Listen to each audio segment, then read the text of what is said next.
You notice it the moment a man meets a woman who already has a child. There's a quiet pause in him, some not judgment, not arrogance, but calculation. A life flashes before him that isn't his. School runs he didn't create, routines he didn't grow into, responsibilities he never agreed to carry. People pretend this is about morality, fear, or immaturity. It isn't. It's about weight. It's about the structure of a life already in motion. It's about a man realizing that stepping into her world means stepping into a system he didn't design, can't lead, and will never fully belong to. And in the first 5 minutes, a truth forms inside him. Not cruel, just honest. Every investment he makes will be split. Every moment of her attention will be divided. Every plan they make will orbit schedules, custody, logistics, and a past relationship that never fully disappears. Most men don't say it out loud. They just feel the imbalance long before they can explain it. This isn't judgment. It's math, and math doesn't lie. A man doesn't need a month to understand what he's stepping into. He understands it in minutes. Not because he's judging the woman in front of him, but because his mind automatically starts running numbers. Not emotional numbers, structural ones. What does this life require? What does it demand? What does it cost? Most people call this cold. It isn't. It's survival. Men are wired to assess terrain before they enter it, and dating someone who already has a child is an ecosystem with its own gravity, rules, and architecture. He may be attracted, impressed, even hopeful, but beneath all of that, a quiet calculation begins. He recognizes that he isn't stepping into a blank canvas. He's stepping into a painting already half finished. There are routines he didn't design, emotional bonds he can't replace, and priorities that existed long before his arrival. None of this is wrong, but all of it matters.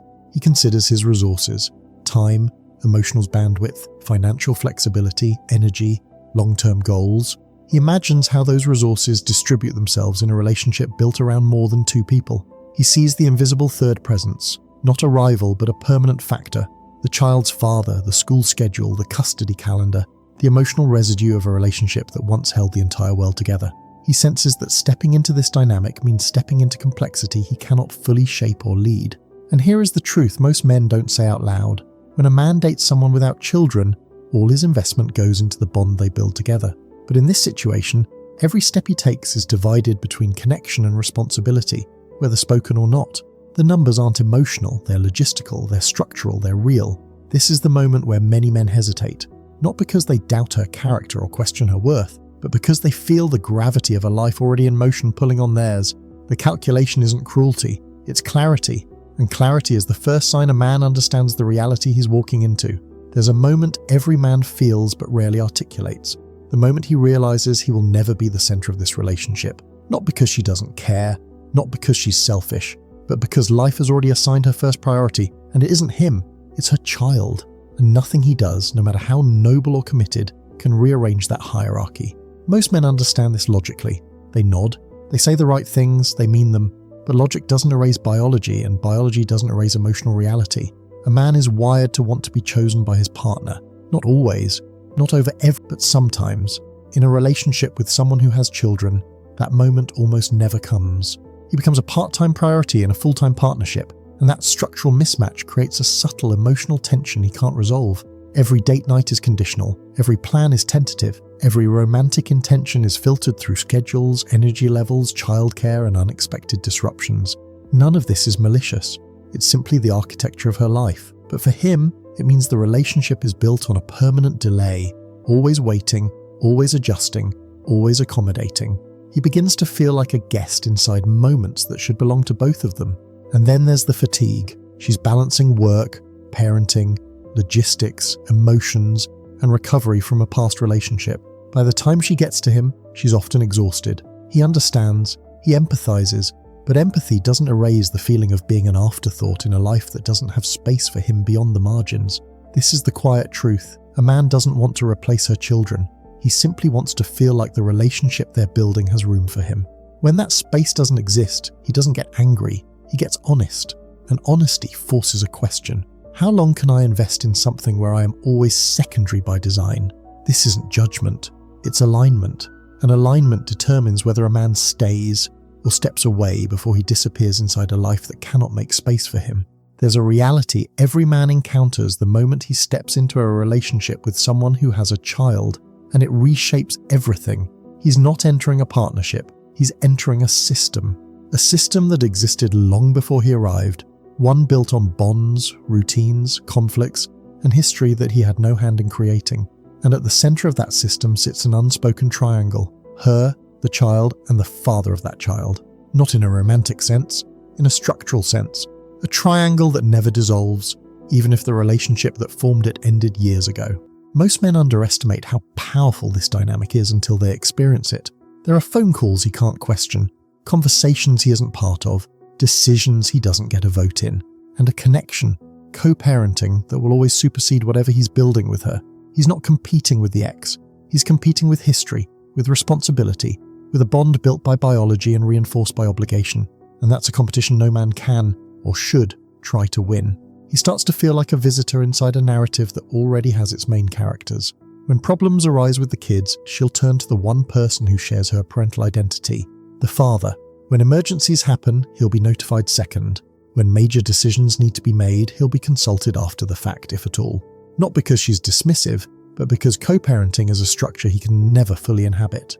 And then comes the emotional spillover, custody tensions, old grievances, financial disputes, residual wounds from a relationship that may be over romantically but is alive functionally. He absorbs a past he didn't live, but now must navigate. Men don't fear the triangle because of jealousy. They fear it because of displacement, the quiet awareness that no matter how much he gives, he will always be orbiting a system that wasn't built for him. This isn't about blame, it's about architecture. And architecture doesn't bend to new arrivals. It asks them to fit into its shape. A man doesn't feel the logistical strain all at once. It reveals itself slowly, through the kind of moments most people dismiss as just life. A cancelled date here, a last-minute change because the sitter fell through, a night cut short because the child couldn't sleep, a weekend that had to be rescheduled because it wasn't her custody week. None of it is wrong, none of it is unreasonable, but all of it adds up, and for him it becomes a pattern he can't ignore. Logistics aren't emotional, they're structural, and structure shapes the entire relationship. When he dates someone without children, the relationship builds itself around them. Their time, their choices, their rhythm. When he dates someone with a child, the relationship builds itself around existing obligations. Every plan must pass through layers: the child, the schedule, the ex-partner, school calendars, sleep routines, financial constraints. Spontaneity dies first, flexibility dies second, and eventually romance becomes something that has to be engineered instead of experienced. He doesn't resent her for it. He resents the architecture that makes closeness difficult.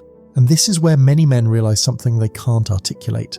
They're living the responsibilities of family life without the stability, authority, or long-term security that normally come with it. They're asked to adjust plans, be patient, be understanding, and they often are. But understanding doesn't remove the quiet disappointment that follows the third or fourth cancelled moment. The logistics penalty doesn't just disrupt plans, it disrupts momentum. The thing relationships need most in the early stages. A man can accept sacrifice. What he can't accept is sacrifice without progress. He begins to feel like he's always arriving at the edges of her life, never fully inside it, never fully prioritized, never fully integrated. Not because she lacks effort, but because the structure of her responsibilities leaves little room for him to exist beyond scheduled fragments. This is the truth men rarely confess. They don't walk away because of the person. They walk away because the life logistics don't allow the relationship to breathe. There's a moment most men don't see coming. The moment when affection becomes responsibility, responsibility becomes expectation, and expectation becomes a quiet form of emotional debt. This is how the step-parent trap forms. Not through manipulation, not through intent, through gravity. The gravity of a life already in motion. A man begins with good intentions. He helps with homework, he pays for a meal, he picks up groceries on the way over. Small things, harmless things, but slowly those small things become the framework of a role he never consciously agreed to take. Before he realizes it, he's invested. Emotionally, financially, structurally. He finds himself mediating conflicts he didn't create, caring for children who aren't his, showing up in moments where he has responsibility but no authority. He's expected to guide, support, protect, but he can't discipline without backlash, can't make decisions without overstepping, can't shape the environment without contradicting the people who were there before him. It's a position that demands the heart of a parent and the restraint of an outsider. And the hardest part isn't the effort, it's the vulnerability. A biological parent has legal standing, emotional history, and guaranteed access. A step-parent has none of that. His bond is fragile, conditional, and can be erased overnight if the relationship ends. He can pour years into children he learns to love, only to lose them in a single conversation. No rights, no recourse, no closure. This is the trap. All the responsibility, none of the certainty. All the investment, none of the guarantees. The system is built this way, not by malice but by reality, and reality is unforgiving. A man can handle sacrifice. What he struggles to handle is a structure where the more he gives, the more he stands to lose. He begins to feel like he's building a house on rented land, a life he can be evicted from without warning. And that fear doesn't make him weak. It makes him aware. There is a conflict inside many men that they rarely express, not because they're ashamed of it, but because modern culture has no room for male biological truth. The desire to have one's own children isn't just sentimental, it's evolutionary, it's psychological, it's the quiet instinct to build a legacy, pass down a lineage, create something that carries your name long after you're gone. Most men don't articulate it, but they feel it. And when a man dates someone who already has children, he is forced into a paradox he cannot escape: invest in a family that isn't biologically his, or risk sacrificing the possibility of creating one that is. It's not about judgment, it's about trajectory. He imagines what fatherhood would look like for him, not as an abstract idea, but as a lived reality. He wants the first ultrasound, the first steps, the moment he holds a child who shares his face, his traits, his blood. But when he enters a relationship where children already exist, he realizes that timeline isn't his to shape. Her energy is already stretched. Her finances are committed. Her emotional life is divided. For many men, the possibility of having biological children becomes delayed, minimized, or quietly removed from the future altogether. And that's where the internal fracture begins. He doesn't resent her children. He resents the sacrifice of his own future, a future he once assumed was possible. He sees the emotional investment required of him now and the narrowing of opportunity later. He sees how her life structure compresses his window for fatherhood. He sees how every year invested in a pre-existing family reduces his chances of building his own. And no matter how mature or compassionate he is, the numbers speak louder than intention. This is the paradox. To love her fully may mean losing a dream he waited his whole life to fulfill. And most men, once they recognize this trade-off, step back. Not because they lack courage, but because they finally recognize the cost. Respect is the oxygen of every relationship. A man can survive without praise, he can survive without constant affection, but he cannot survive in a space where his presence feels optional, replaceable, or unacknowledged. And this is where many men quietly break when dating someone who already has a child, not because of who she is, but because of the social ecosystem surrounding her. He walks into a life where roles are already assigned, where loyalties are already established, where boundaries are already drawn, and he discovers, often painfully, that respect within this system doesn't flow naturally, it must fight its way in. The children don't automatically see him as an authority figure. Why would they? He wasn't there for the early years, the bonding, the trust building. He's not their father. He's the new variable in a life they understand better than he does. Some kids adapt well, others don't, but none owe him legitimacy by default, so he learns to hold back, to tread carefully, to contribute without overstepping. And that caution slowly turns into a feeling he can't shake. I'm here, but I'm not allowed to take up space. Then comes the co-parent, the ever-present figure whose opinions, decisions, and history always carry weight. The new partner doesn't get the same influence. Even if he shows commitment, even if he contributes, even if he's steady, the previous partner remains the default. Not because she chooses it, but because the children's entire life structure depends on cooperation with him. The new man becomes the outsider interpreting decisions that were never built around him. Extended family adds another layer. Polite smiles, but quiet comparison. They have years of emotional investment in the father of the children.